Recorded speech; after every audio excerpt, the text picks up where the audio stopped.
CD है। ध्यान दीजिएगा, एक समांतर चतुर्भुज क्या है? ABCD है। प्रश्न आपका कह रहा है एक समांतर चतुर्भुज ABCD है जिसमें बढ़ाई गई भुजा AD पर कोई एक बिंदु E है। कह रहा है AD भुजा को बढ़ाया गया है और उस भुजा पर कौन सा बिंदु है? कोई एक बिंदु E है। ठीक है, B को इससे मिलाया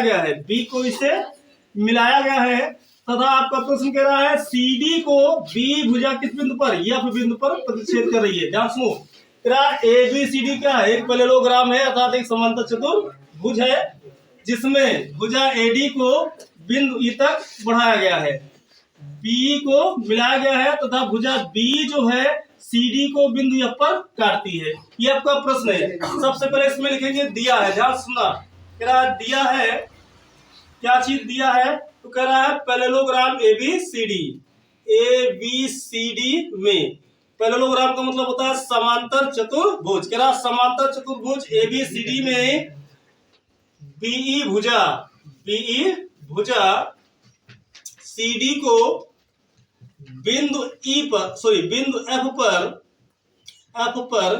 प्रतिच्छेद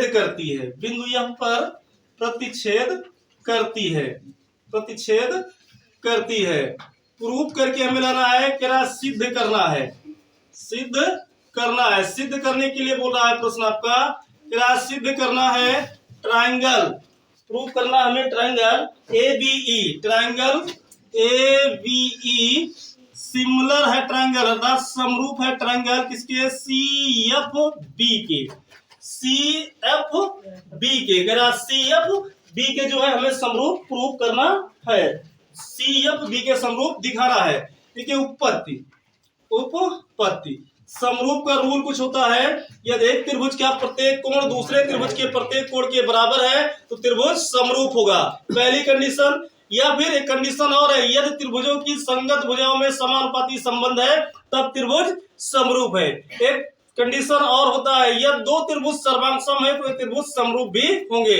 यहाँ पे रूल फॉलो करूंगा कि एक त्रिभुज का प्रत्येक कोण दूसरे त्रिभुज के प्रत्येक कोण के बराबर है तो त्रिभुज क्या होगा? समरूप होगा।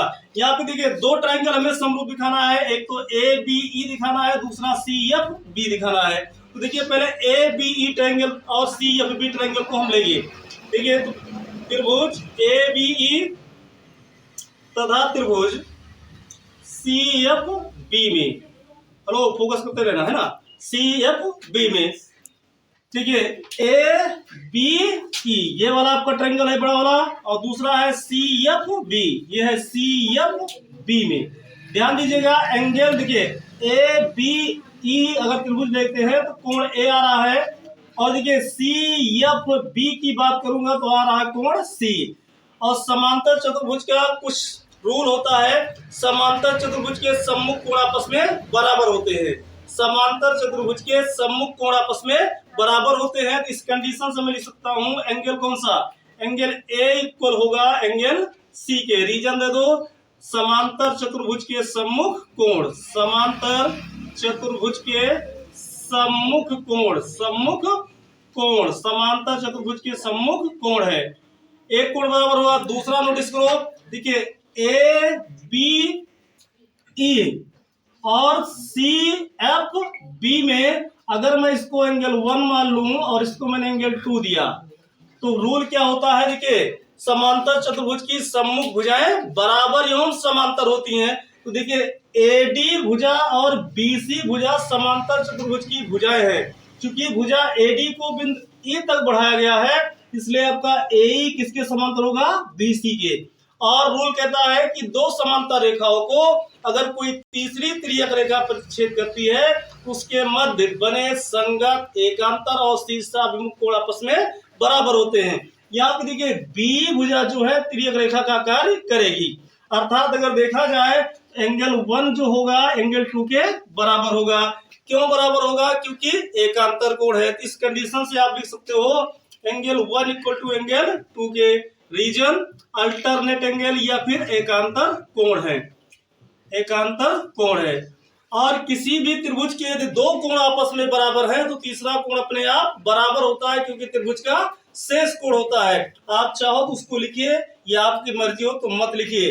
अब यहाँ पर तीनों कोण आपस में बराबर हो जाएंगे तो इसलिए मैं लिख सकता हूं ट्रायंगल ABE सिमिलर होगा ट्रायंगल CFB के।